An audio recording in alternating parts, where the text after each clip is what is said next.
지난 목요일은 2월 29일이었습니다. 4년에 한 번 돌아오는 윤일이었죠. 더러 그런 생각을 했던 적이 있었습니다. 2월 29일이 생일인 사람은 기분이 어떨까? 공식적으로 자기 생일이 4년에 한 번 돌아오잖아요. 도대체 기분이 어떨까? 제가 지난주에 실제로 2월 29일이 생일인 사람을 만나본 적이 있습니다. 저희 집 근처에 새로 생긴 도넛 가게 들렸다가 만난 거예요. 마침 이제 다음 날인 3월 1일이 사실 이제 저희 결혼 기념일이었습니다. 그래서 꽃 한 다발 사고 도넛을 한 박스 사가. 왜 도넛인가는 묻지 마십시오. 도넛을 한 박스 사가겠다 해가지고 도넛 가게를 들렀는데 그날이 마침 윤일이라고 2월 29일이라고 특별 세일을 하는 거예요. 그래서 그날이 생일인 사람은 생일인 것을 신문적으로 증명하면 도넛 한 박스를 공짜로 준다, 이런 거였죠. 그런데 거짓말처럼 제 바로 앞에 서 있었던 어린 여자아이를 데리고 있는 어머니가 계셨거든요. 한 여성분이 그날이 생일이셨던 거예요. 그래서 신분증을 꺼내가지고 직원에게 확인을 받고 하여간 프리로 더즌 한 박스를 가져가서 제가 바로 뒤에 있었으니까 이야기해 줬습니다. 해피 벌스데이 축하를 해주고 정말 특별한 날 태어나셨네요, 이렇게 이야기를 했습니다. 그랬더니 그 애기 엄마가 농담 삼아 그렇게 말하는 거예요. 그렇죠, 정말 특별하죠. 오늘이 제가 11살이 되는 날이에요. 예, 실제로는 44살이겠죠. 그런데 이 생일을 평생 살면서 11번밖에 맞지를 못한 것이죠. 정말 특별한 탄생이다, 이런 생각을 해보았습니다. 그런데 여러분, 사실 오늘 우리가 함께 읽은 성경 본문에 또 다른 특별한 탄생의 이야기가 등장하는 것입니다. 오늘 우리가 함께 읽은 본문에 나오는 특별한 탄생 이야기는 단순하게 어떤 특별한 날에 태어난 정도가 아닙니다. 이 아이가 어머니 뱃속에 잉태되기도 전부터 어머니를 통해서 이 아이는 특별한 약속을 받게 됩니다. 특별한 존재로 부름받고 특별한 신분으로 선택받은 탄생의 이야기가 등장을 하죠. 태어나기도 전인데 이 아이가 평생도록 해야 할 것과 하지 말아야 할 것이 정해지는 것을 보게 됩니다. 다름 아닌 이스라엘의 마지막 사사가 되거든요. 마지막 사사인 삼손 이야기가 바로 이제 앞으로 우리가 조금 몇 줄을 통해서 살펴볼 특별한 탄생을 가지고 태어난 아이 이야기가 되겠습니다. 사실 삼손은 사사기의 여러 등장인물들 가운데서도 우리에게 굉장히 익숙한 그런 사사라고 생각할 수가 있겠습니다. 헐크 못지않은 막 어마어마한 괴력 있잖아요. 평생 동안 자르지 않은 막 장발의 머리, 장발을 휘날리면서 막 힘을 쓰는 그런 삼손의 모습이 우리 머리에 금방 그려지지 않습니까?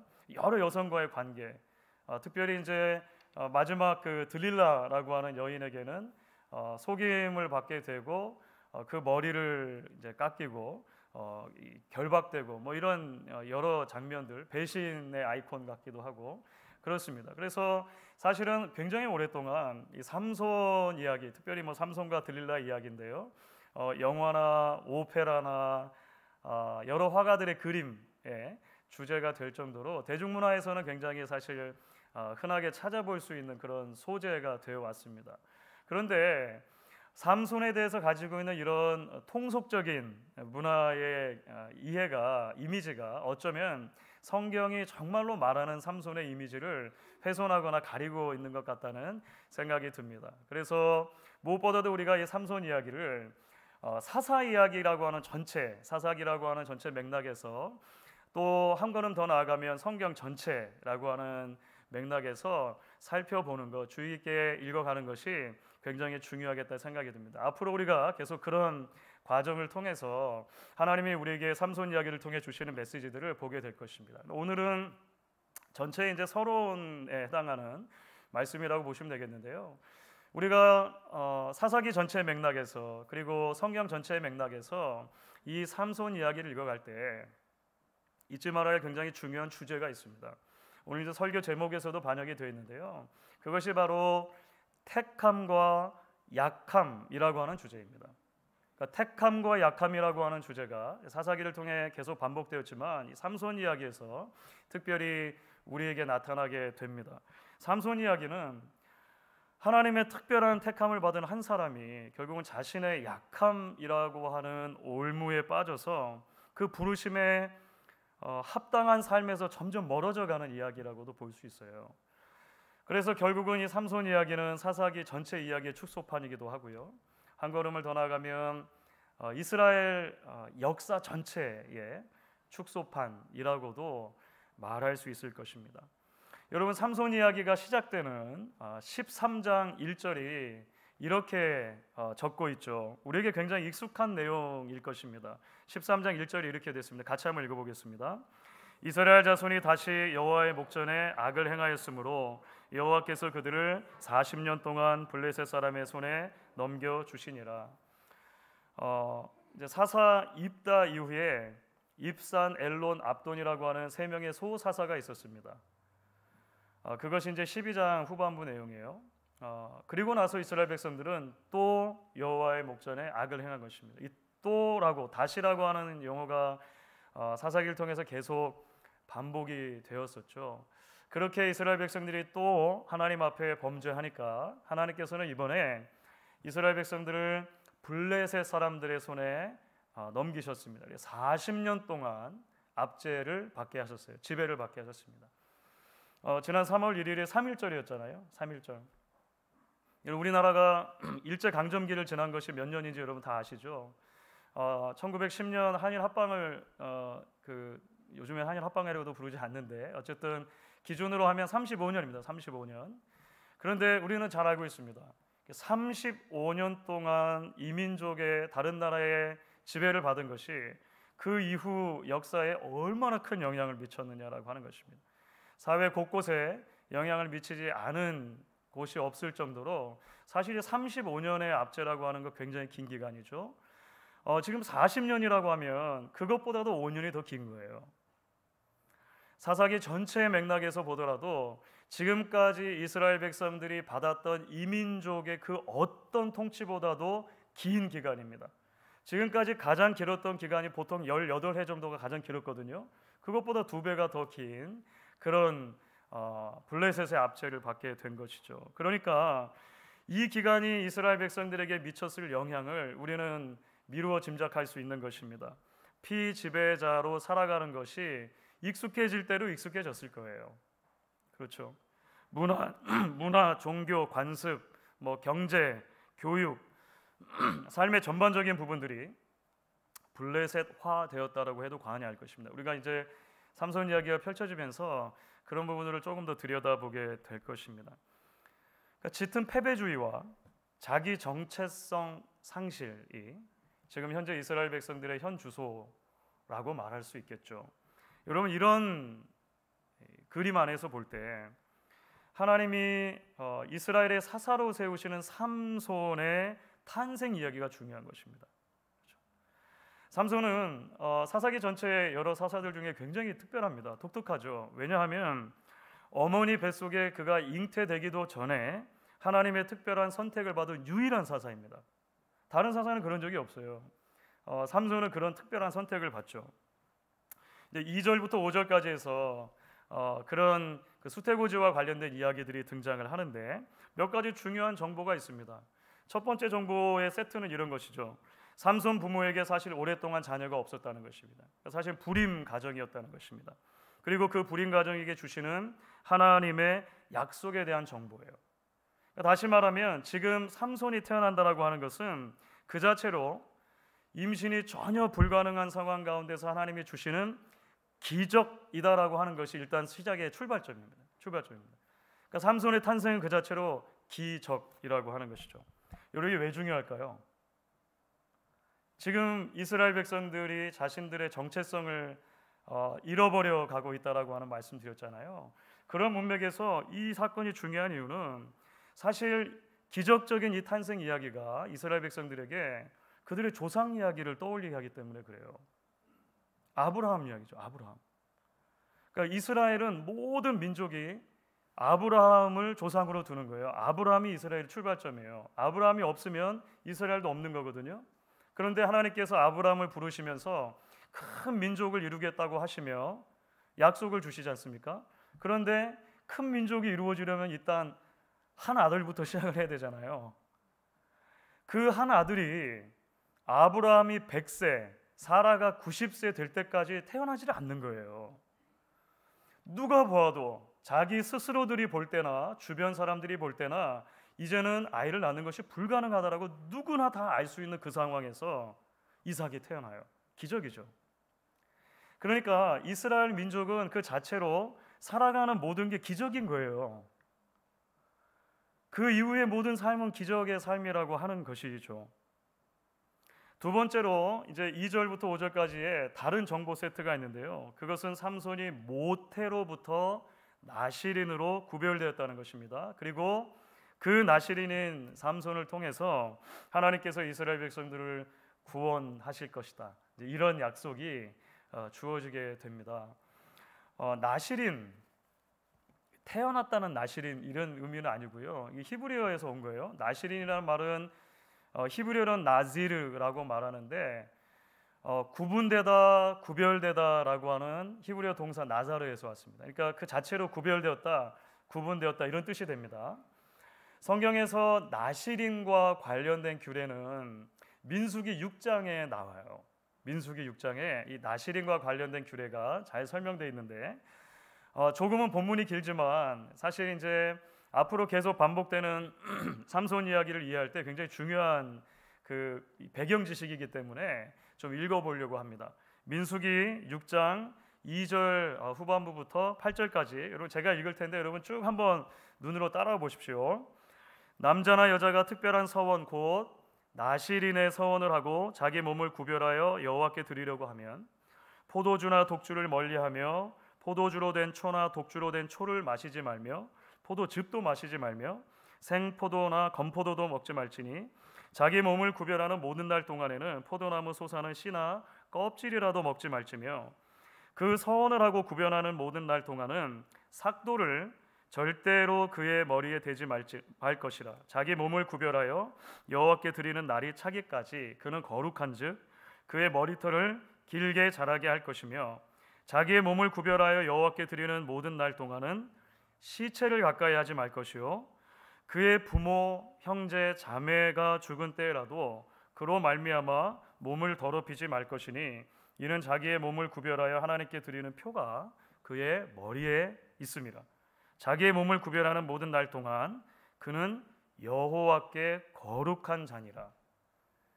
이것이 민수기에 나오는 이제 기본적인 나시린과 관련된 규례가 됩니다. 굉장히 엄격하죠. 사실은 여러 가지 규례가 붙어 있습니다. 이런 민수기에서 말한 나시린 제도에서 우리가 흥미로운 점을 몇 가지 발견해요. 무엇보다 원래 민수기 맥락에서 보면 나시린 제도라고 하는 것은 개인이 자신의 삶을 하나님께 드리기로 결단하는 서원의 성격이 훨씬 강합니다.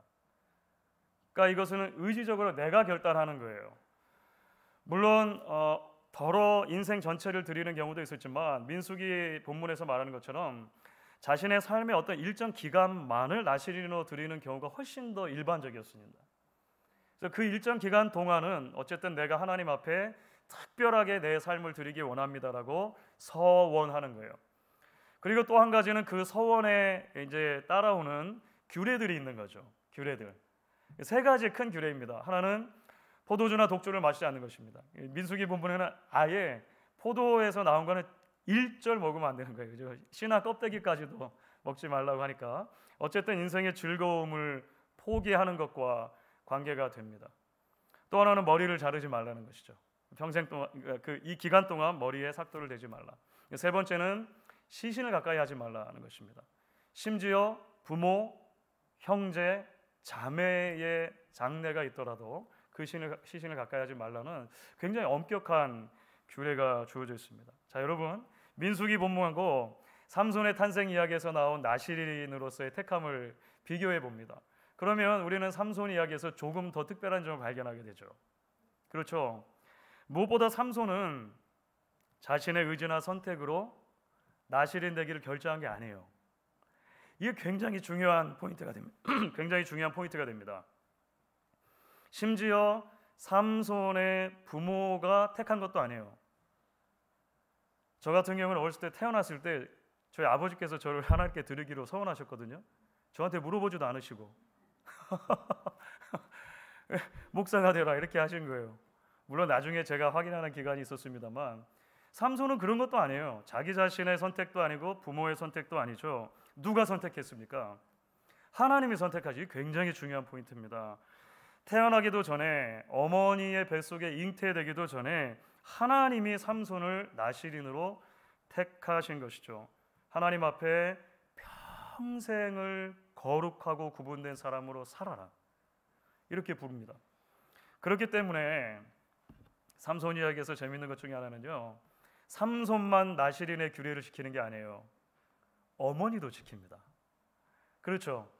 삼손을 잉태하고 있는 동안에 어머니도 함께 그 나실인의 서약에 동참하게끔 돼 있어요. 이거 대단히 흥미로운 부분이 됩니다.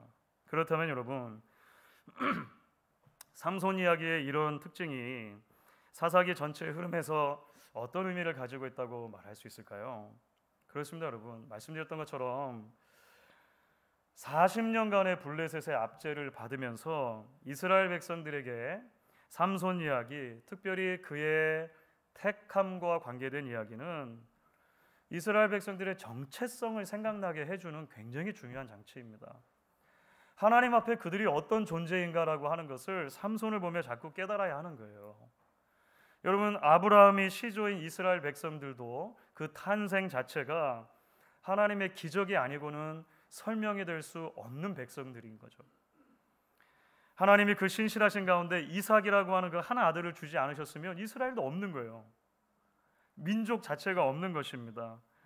동시에 이스라엘 백성들은요, 그렇기 때문에 나면서부터 하나님 앞에 구별된 백성입니다. 이스라엘 백성들은 하나님께서 제사장 나라로, 거룩한 나라로 불러주셨어요. 그것이 그들에게 복이기 때문에 그렇습니다. 이스라엘 백성들은 어떻게 보면 그 전체가 하나님 앞에서 나실인이라고 말할 수 있죠. 그러니까 전체가 나실인 국가이고 제사장 국가인 것입니다. 여러분, 그래서 택함이라고 하는 주제는 항상 은혜라고 하는 주제와 연관이 되는 거예요. 그러니까 이스라엘 백성들이 그것을 계속 기억해야 하는 것이죠. 여러분, 구약 성경에서 택함과 은혜의 연결을 가장 잘 보여주는 본문 가운데 하나가 신명기 7장이라고 생각합니다. 1절에도 제가 여러 차례 아마 인용을 해드렸던 말씀일 것입니다. 신명기 7장 6절부터 8절 전반부를 보면 이렇게 되어 있죠. 너는 여호와 내 하나님의 성민이라. 내 하나님 여호와께서 지상 만민 중에서 너를 자기 기업의 백성으로 택하셨나니 여호와께서 너희를 기뻐하시고 너희를 택하심은 너희가 다른 민족보다 수요가 많기 때문이 아니니라. 너희는 오히려 모든 민족 중에 가장 적으니라. 여호와께서 다만 너희를 사랑하심으로 말미암아 또는 너희의 조상들에게 하신 맹세를 지키려 하심으로 말미암아 자기의 권능의 손으로 너희를 인도하여 내시되. 택함은 항상 은혜의 개념과 함께 가는 거예요. 자, 그러니까 여러분, 삼손이 태어났습니다. 삼손이 자랍니다. 다른 아이들 중에서 금방 눈에 띌 거 아니에요. 남자아이인데 머리를 다 치렁치렁 기르고, 저희 막내 아들 생각이 나는데 머리를 뭐 금방 눈에 띌 것 아닙니까? 그 아이를 볼 때마다 이스라엘 백성들이 뭘 생각해야 되는 것이죠? 맞아, 우리도 하나님의 은혜로 선택해 주신 백성이지, 기억해야 되는 거예요. 그렇지, 하나님은 오래 전부터 우리를 구별해서 제사장 국가로 우리를 나실인이라고 불러주셨지, 기억해야 되죠. 여러분, 이스라엘 백성 편에서 보면 이것이 회개입니다. 이것이 그들의 회복의 소망이라고도 말할 수 있을 거예요. 그런데 여러분, 이제 앞으로 우리는 보게 될 것입니다. 사사기 이야기가 지금까지 그래왔던 것처럼 앞으로 삼손의 이야기가 펼쳐지면서 사실은 하나님의 택함과 부르심을 받은 이 사사 삼손부터 문제투성이라고 하는 거예요. 우리 앞으로 이야기를 보게 될 거거든요. 여러분, 완력으로 치면 누구보다 강한 삼손입니다. 그런데 죄의 유혹 앞에서 그는 누구보다 약한 그냥 한 사람이에요.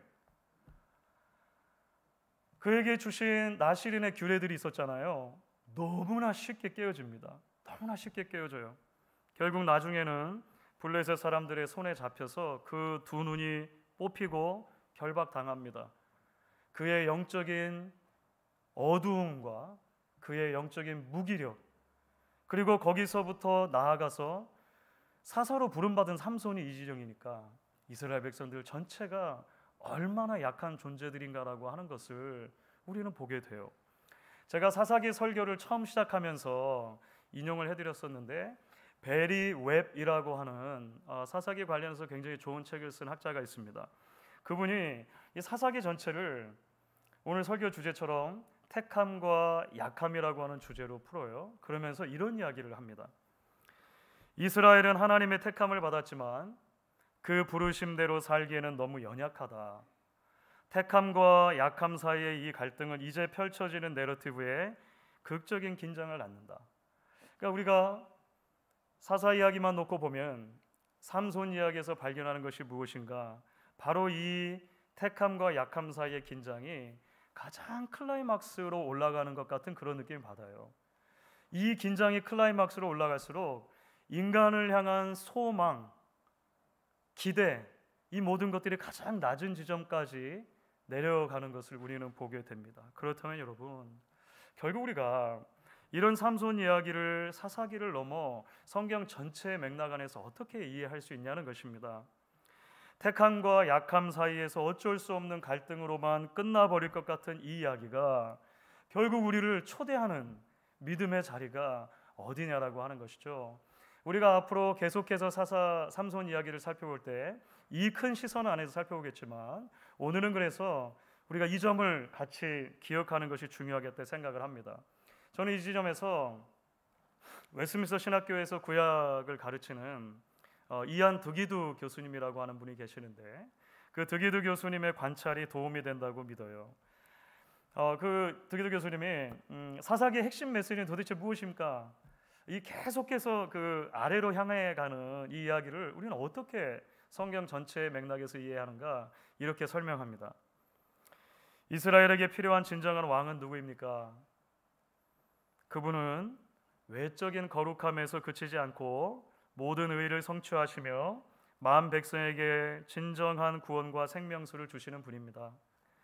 또한 자기 백성을 위해 기꺼이 결박과 조롱을 당하고 채찍질과 죽음을 당하되 대적들에게 원수를 갚기 위해서가 아니라 자기 죽음을 통해 하나님과 원수된 이들을 하나님과 화목하게 하는 종의 형체를 지닌 왕입니다. 그분은 바로 예수 그리스도이십니다. 우리에게는 그 예수님이 필요합니다. 이렇게 말합니다. 그렇습니다, 여러분. 결국 우리가 구약의 이런 이야기를 살펴볼 때 스스로의 허물과 약함으로 자기 자신조차 구원하지 못하는 인간 사사를 바라보는 것이 아니라 우리로 하여금 한 분의 참되고 진정한 사사, 그분을 바라보도록 우리를 초대한다는 것입니다. 바로 예수 그리스도이십니다. 여러분, 예수님도 삼손처럼 수태고지를 받고 태어나세요. 성경에서 사실은 태어나기도 전에 천사의 수태고지를 받은 사람은 단 3명입니다. 구약에는 삼손이고요, 신약으로 오면 세례 요한과 예수님이죠. 이것은 이들 사이에 굉장히 중요한 연결점을 보여줍니다. 약혼자 마리아가 결혼 전에 임신했다는 소식을 듣고 고민하던 요셉에게 천사가 나타나잖아요. 그 천사가 전한 내용을 마태복음 1장 20절 21절은 이렇게 적습니다. 같이 한번 읽어보겠습니다. 다윗의 자손 요셉아, 내 아내 마리아 데려오기를 무서워하지 말라. 그에게 잉태된 자는 성령으로 된 것이라. 아들을 낳으리니 이름을 예수라 하라. 이는 그가 자기 백성을 그들의 죄에서 구원할 자이심이라. 아멘. 여러분, 우리는 너무나 잘 알고 있습니다. 그가 자기 백성을 그들의 죄에서 구원하시는 방법이 무엇인지 말이죠. 여러분, 삼손은 자신의 약함 때문에 나시린의 모든 규례를 깨트려요. 머리 하나가 나중까지 남아있는데 그것마저도 나중에 잘리게 되죠. 자신의 죄 때문에, 자신의 허물 때문에 블레셋 사람들에게 결박당하고 조롱당하는 거예요.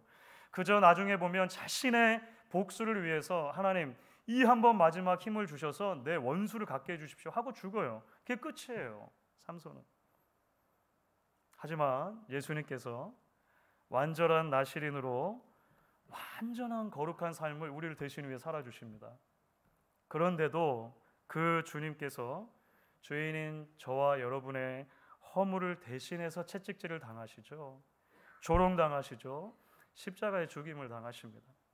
여러분, 그래서 이사야 선지자가 우리가 잘 아는 용어로 예수님의 고난과 죽으심을 이렇게 표현한 것입니다. 이사야서 53장 4절과 5절인데 여러분 같이 한번 한 목소리로 읽어주시면 좋겠습니다. 그는 실로 우리의 질고를 지고 우리의 슬픔을 당하였거늘 우리는 생각하기를 그는 징벌을 받아 하나님께 맞으며 고난을 당한다 하였노라.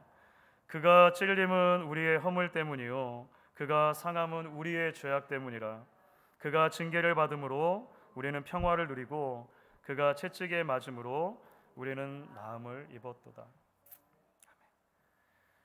설교를 시작하면서 2월 29일이 윤일이었다는 말씀 드렸잖아요. 그러니까 올해는 자동으로 윤년이 되잖아요. 2월 달은 윤달이었습니다. 여러분 윤년이나 윤달이나 윤일에서 그 윤자가 한자인데 어떤 의미로 윤자를 쓰는지 혹시 아십니까? 윤. 그렇죠. 이게 뭔가 남아 있는 것을 말하는 거예요. 남아 있는 거. 그러니까 다시 윤회해서 돌아온다는 의미가 아니고 남는 것입니다. 쉽게 말하면 덤입니다. 덤. 여기서 말하는 윤은 다 덤이라고 하는 의미예요. 여러분 때로 여러분도 하나님의 택하심과 나의 약함 사이에서 우리의 인생이 계속 진자운동하고 있다라고 생각되실지 모르겠습니다. 하지만 기억하십시오. 오늘 찬양대가 함께 찬양해 주신 것처럼 우리는 예수와 함께 죽고 예수와 함께 살아난 새 생명을 경험한 사람들입니다. 예수와 함께 죽고 예수와 함께 살았다는 것은 그 이후로 우리의 모든 삶은 덤으로 사는 삶이라는 것입니다. 그래서 신약 성도들에게도 베드로가 이렇게 말한 것이 있거든요.